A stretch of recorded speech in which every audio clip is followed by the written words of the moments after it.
চলতি মাসেই শেষ হবে প্রধান নির্বাচক হিসেবে গাজী আশরাফ হোসেন লিপুর মেয়াদ। জানা গেছে চুক্তি নবায়নে খুব একটা আগ্রহী নন লিপু। দীর্ঘমেয়াদে কাজ করতে না চাওয়া এই মর্মে বিসিবির ক্রিকেট অপারেশনস বিভাগের কাছে এর মধ্যে চিঠিও দিয়েছেন লিপু। এদিকে দ্বিস্তর বিশিষ্ট নির্বাচক প্যানেলের ভাবনায় বিসিবি প্রতিটি জোনে থাকবেন একজন করে নির্বাচক।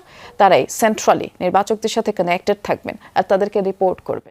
লম্বা সময় ধরে বিসিবির প্রধান নির্বাচকের দায়িত্ব সামলেছিলেন মিনহাজুল আবেদিন নান্নু। অন্যতম নির্বাচক হিসেবে দীর্ঘদিন ছিলেন হাবিবুল বাশার সুমনও। 2024 সালে তারা চলে যাওয়ার পর থেকেই নির্বাচকের পদ যেন হয়ে গেছে ম্যাজিক্যাল চেয়ার। নান্নুর জায়গায় বিসিবির প্রধান নির্বাচকের দায়িত্ব নিয়েছিলেন আর এক সাবেক অধিনায়ক গাজী আশরাফ হোসেন লিপু। বাশারের জায়গায় হান্নান সরকার।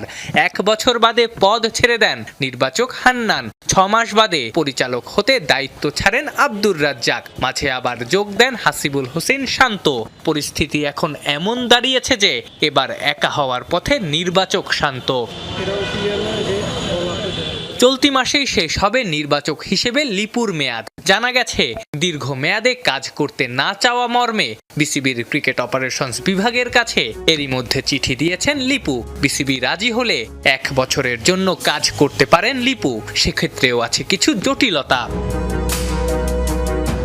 নানাবিধ ব্যক্তিগত ব্যস্ততায় বছর জুড়ে লিপুর ক্রিকেটে সময় দেয়া কঠিন। আর বাংলাদেশের নির্বাচকদের তো কাজেরও অন্ত নাই। জাতীয় দল এইচপি এ দল তো আছেই, এনসিএল বিসিএল এর দলও নির্বাচকদেরই করে দিতে হয়। বিপিএল এর প্লেয়ার্স ক্যাটাগরি তৈরির দায়িত্ব বর্তায় তাদেরই কাঁধে।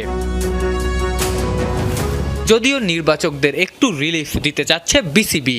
নির্বাচক প্যানেলের সংখ্যা বাড়ানোর পরিকল্পনা তো আছেই। জানা গেছে দ্বিস্তর বিশিষ্ট নির্বাচক পদ্ধতির পরিকল্পনাও করছে বিসিবি। ডিসেন্ট্রালাইজেশনের অংশ হিসেবে প্রতিটা জোনে থাকবেন একজন করে নির্বাচক। তারাই সেন্ট্রালি নির্বাচকদের সঙ্গে কানেক্টেড থাকবেন, তাদেরকে রিপোর্ট করবেন। এনসিএল বিসিএল এর দল গঠনের দায়িত্বও থাকবে তাদেরই কাঁধে।